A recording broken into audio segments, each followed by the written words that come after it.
6, 5, 4, 3, 2, 1.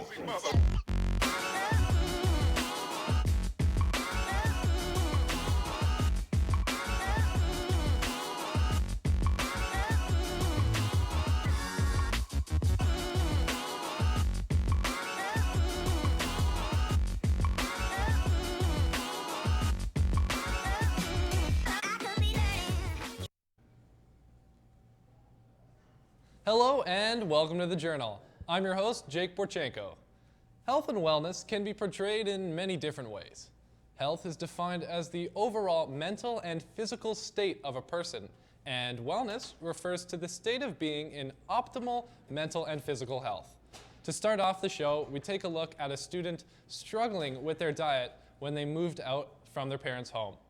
Many enjoy that thrill of moving out, but then they realize that it's kind of a struggle to have to cook for themselves and not rely on mommy and daddy. Some of them even reconsider moving out. Our very own Mikita Brusnitsyn got personal and asked the question, why do students have poor dietary patterns? Every September, thousands of students enroll in colleges and universities across Canada. It is an exciting time in their life. Some don't get to have the luxury of living away from their parents, but many freshmen are looking forward to the freedom. I wanted to move out because I wanted freedom, and I wanted to try to be responsible and move out on my own. So what we've found is when students move away from home and they move into maybe residence or into a place of their own whilst they're studying, one of the biggest drawbacks is that their diets become compromised in some way or another. Yeah, it was very expensive. I actually tracked how much money I was spending, and it was terrible. I spent like $300 a month on fast food alone.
In the long run, cooking for yourself is always cheaper because you can always save food and have leftovers. In terms of cheap and easy, there's tons of cookbooks out there. There's tons of quick, easy, nutritious, in terms of your carbohydrates intake, in terms of your fat intake, your protein intake. There's tons of stuff that you can look up quick and easy, like we said, that penne pasta, it takes like half an hour to do. And you're going to really enjoy it.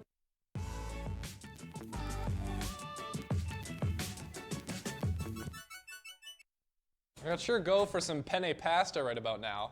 We're now going to talk to the man behind that documentary. Nikita, can you give us a little bit more about that experience? Have you walked away with something you can use in your everyday life? Yeah, first I'm going to talk about what I learned. So pretty much I wanted to teach something, but I actually got a lot out of it, right? So first, I know exactly what to buy, exactly the exact details on what to buy, what's nutritious enough and cheap enough for me to save enough money as a student.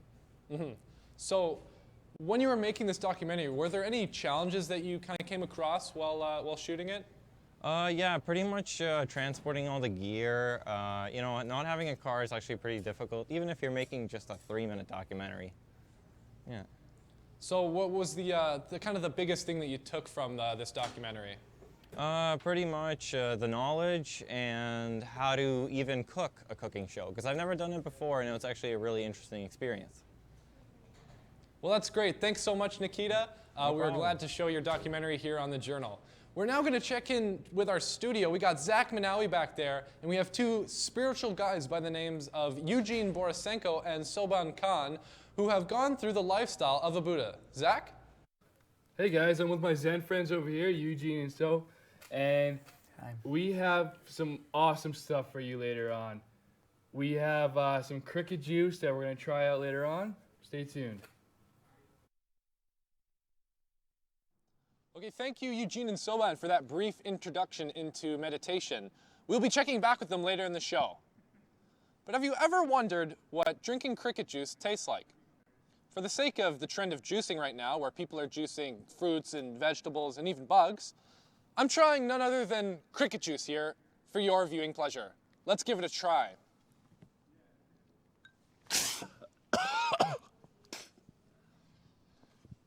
Tastes like a fishing tackle box that's been in your grandpa's basement for 20 years. Disgusting. But let's take a look at a documentary now that actually highlights people who are into juicing different kinds of fruits, vegetables, and even bugs. Let's take a look.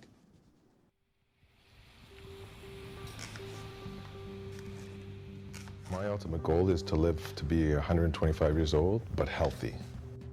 My name is Steve Sana. I'm the owner of Pharmacia. I own 60%. My business partner Brian owns 40%. This is something I've started myself. It's my lifestyle that I've been doing since I was a kid.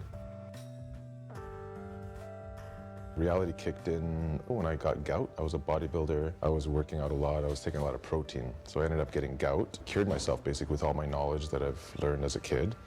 And then after that happened to me and I cured myself from the gout, I realized that, holy smokes, I can help my other friends and family and clients. I'll eat solids once a day, sometimes once a week, right? Depending on what I'm doing. But most of the stuff I drink is like smoothies, right? I have all the fiber in there, I have all my protein, I have all my omega-3s, I have everything I need, the full spectrum. You know, and then once in a while I'll have a burger, but the burger's good. Or I'll have a pizza, you know, good quality pizza, good quality burgers, things like that. I still enjoy life, right? Too many people are worried about, okay, how many calories are in this and how many calories in that. So people will say, how many calories are in your smoothie? I'm like, does it matter? Why don't you ask me how many nutrients are in the smoothie, right? Our smoothie is probably the same amount of calories as a Snicker bar. So the calories are really irrelevant. We open up as a juice bar just because the general population likes juices, right? So that's kind of like a marketing tactic. We're eventually going to change it to health bar once we know that most people are understanding what we do, and you know, if they want to come to get healthy, they'll come here. Most of the products that we use, they're called tonic herbs with our herbs. The difference between tonic herbs and regular herbs are tonic herbs you can take every day. Anybody can take it. Kids can take it. Old people can take it.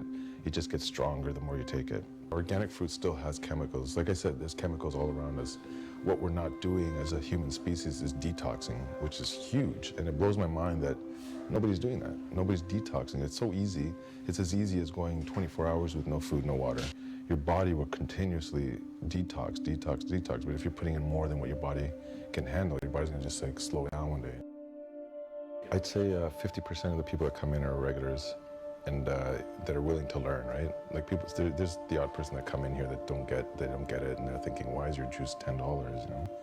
And then they walk out, I can get a juice for like $3 at McDonald's. I'm like, okay, you know, go ahead. So you're gonna get some people that get it, some people that don't. In the end, we're here to help people that want to get it, right? That are in it already, and we just bring them that step further, right?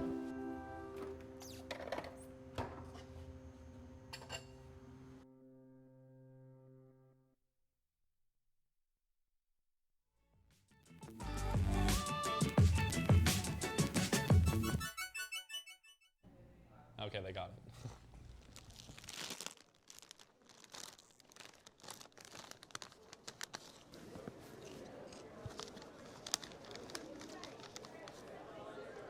Honestly, sometimes I wish food could talk to me. This popcorn here would probably say something along the lines of, "Stop! I'm unhealthy, don't eat me." Anyways, our good friends Zach and Ian, they actually managed to get an exclusive interview with none other than Talking Food. So let's take a look at that now.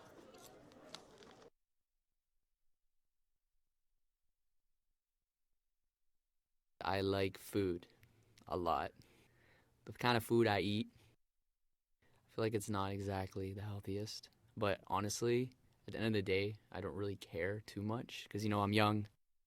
I became vegetarian in the first place because I was looking for an alternative to eating meat because of the whole cruelty behind it. But lately it became more of a spiritual thing where I feel more connected to nature by not eating the animals. I probably eat out every day. I actually do.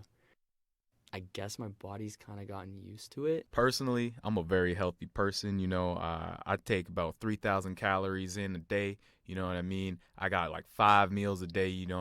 I try to eat as much protein as possible every single day. Got to get those gains going.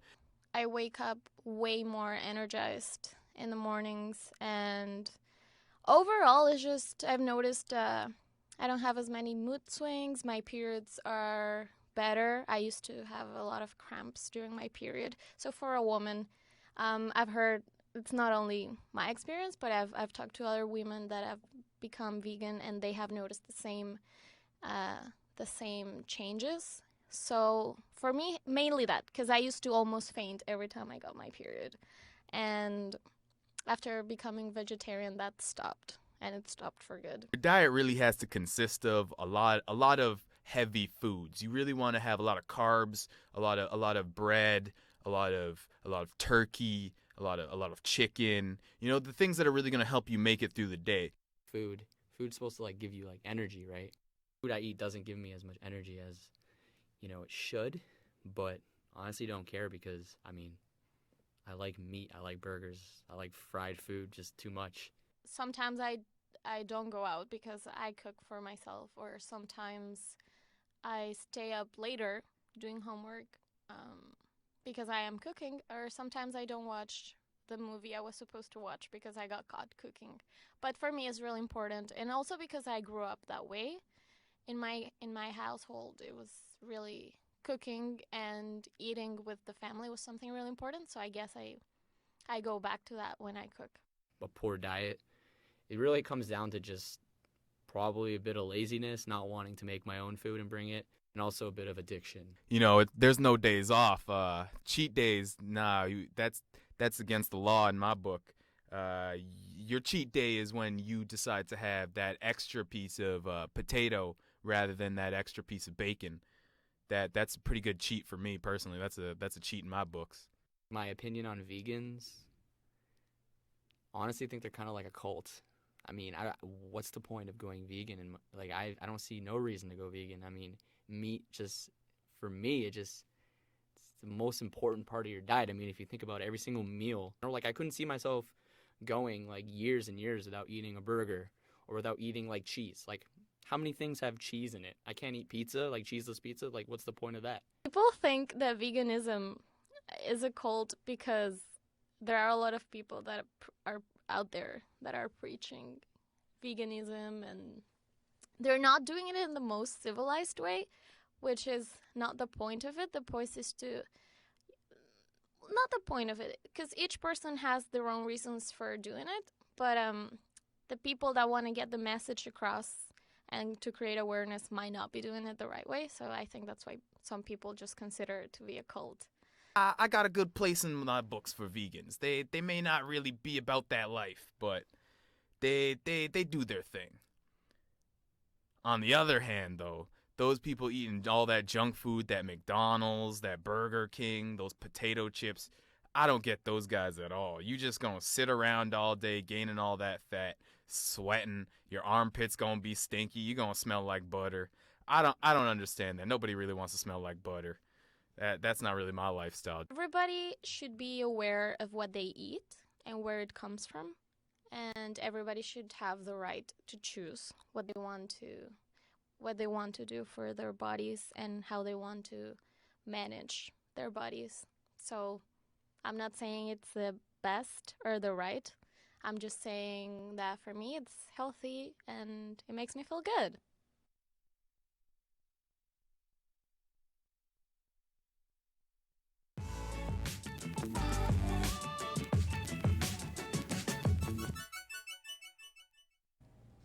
Thanks once again to Zach and Ian for creating that documentary. We actually have one of the producers, Ian McGillivray, in the studios with us today. Ian, could you tell me a little bit more about that documentary?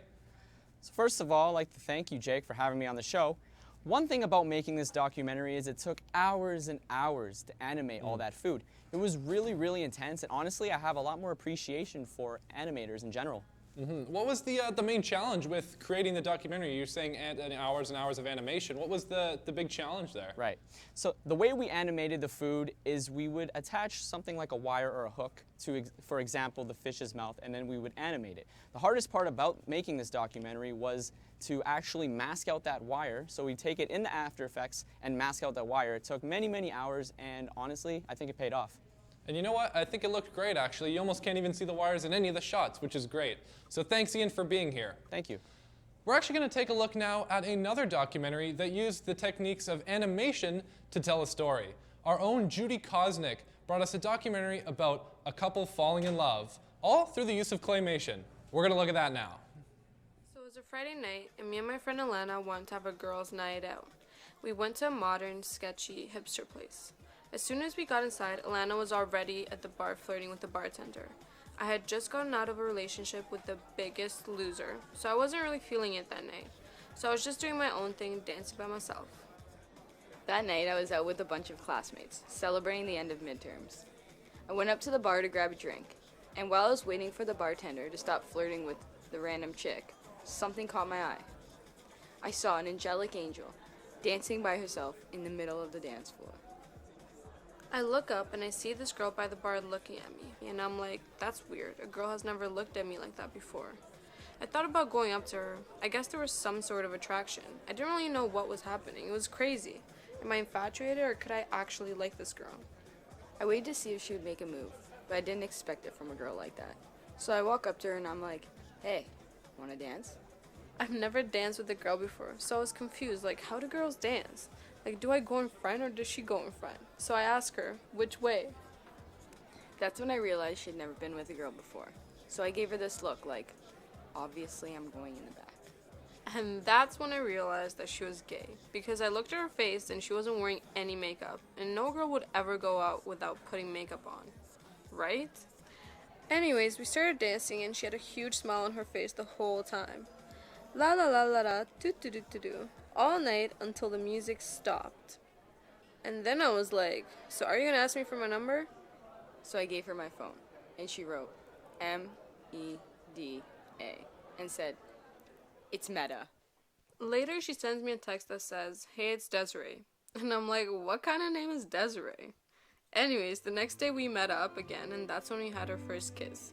And we've been together since. 1, 2, then chest bump.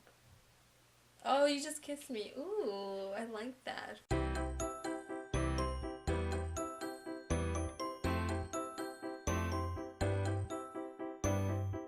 I don't know if it's because we click really well or because she's a girl and understands what a girl wants and needs, but I feel like in our relationship we're just really alike, and that's why it works so well. In past relationships that I have had, it wasn't that great at some points just because the person didn't understand what I would want, and I would give the person what they wanted, but I would constantly have to ask for what I want. I think that communication is really important. I think that it consists of a healthy relationship, and it ensures that everybody's on the same page. I think so as well, but sometimes it's hard to talk, especially for me, because I'm stubborn or I like to keep things to myself. I also think it's really important to maintain the same level of respect as you had in the beginning of a relationship. Just because I find that a lot of the time when people get farther into the relationship, they just become more comfortable and therefore are willing to say certain things that are not nice, or they just cross some boundaries. So I think it's just important to keep in mind the same level of respect. I also think it's important to create new experiences and memories with the person that you're with. And I also think it's really important to find the right person, because you may love someone, but it may not be a really healthy relationship. So you just gotta find the right person for you.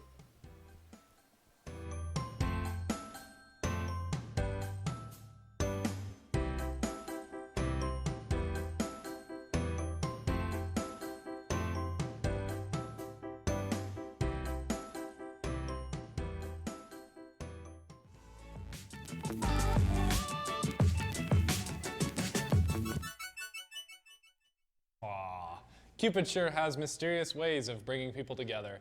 It's great to see how these two people fell in love and how they're happy together. Thanks once again to Joudi Kosnik, who brought us that unique documentary created completely with claymation. We're now going to check back with Zach and our guests. Zach, how's it going back there? Well, you know, school can be pretty stressful, but lucky I have Eugene and Soban here.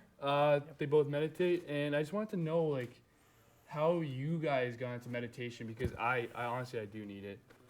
Okay, so I felt stressed while working for one of the consulting companies, and I was always interested in the Buddhism. So one friend of mine told me about the Vipassana meditation, and I decided to give it a try. So it was a 10-day course. We were meditating from 4 a.m. in the morning till 10 p.m. in the evening. Wait, 10 days? Like, it was 10-day course, and we were meditating more than 10 hours a day. Yeah, it was vegetarian food only. It was silent meditation, no eye contact, no phones, nothing. So no communication at all? At all. I don't even know if I could not speak for 2 minutes at a time. You should try. And yeah, we were actually focusing on internal world. You should give it a try one day.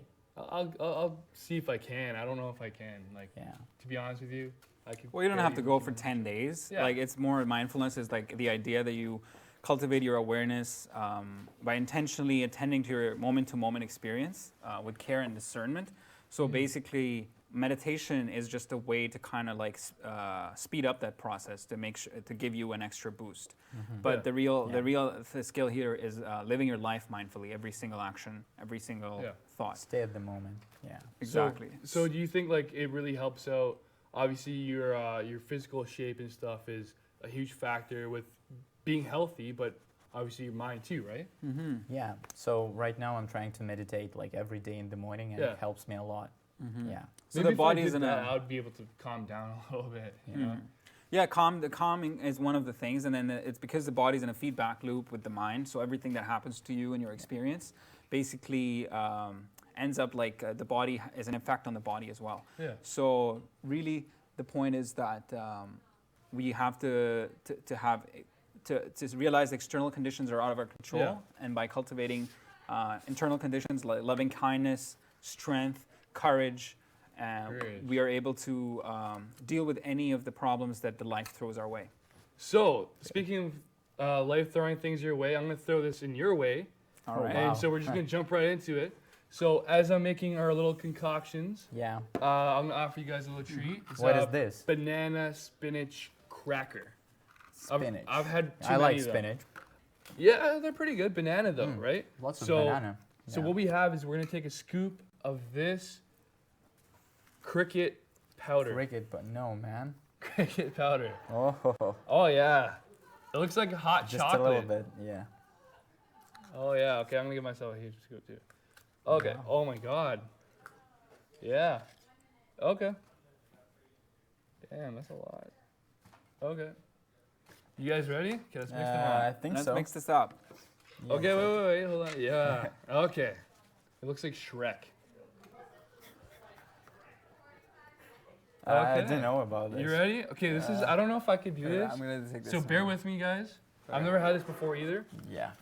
So Me as well. we'll see what healthy tastes like. At least I will. For mild fuzz. All right. Oh, I need to serve mine better too. Okay, cool. Mine's chunky.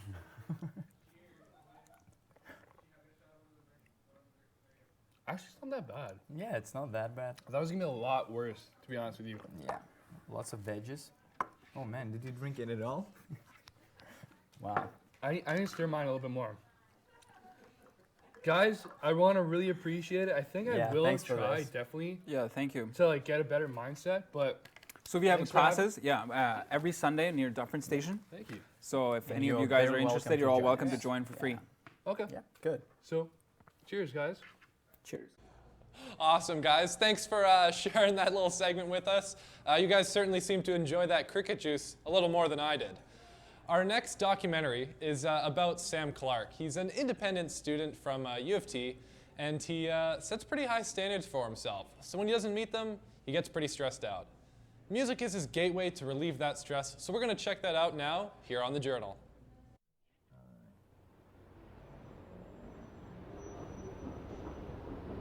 My name's Sam Clark.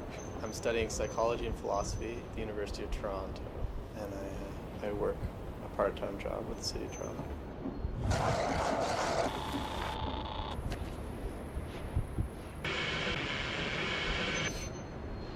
I've moved into my own place here. With school last year, I didn't have to worry about taking care of all these needs that I now have to pay attention to. I'm a lot more dependent on myself than I used to be.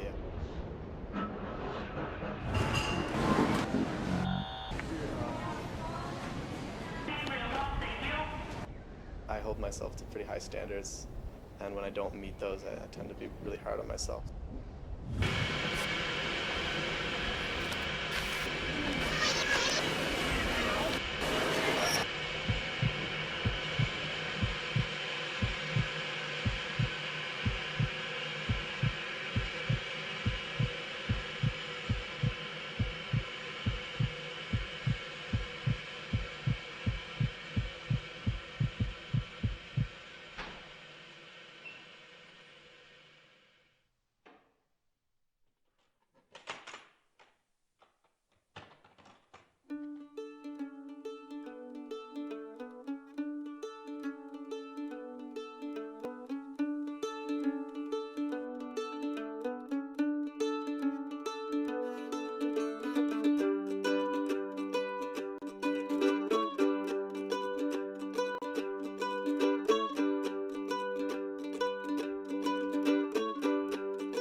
If I've had just a terrible day and I'm just, really stressed out, and I go in and I play mandolin, after 15 minutes, I can put it down, and it's just like a huge weight off my shoulders, and all the tension goes, and it's incredible how effective it is.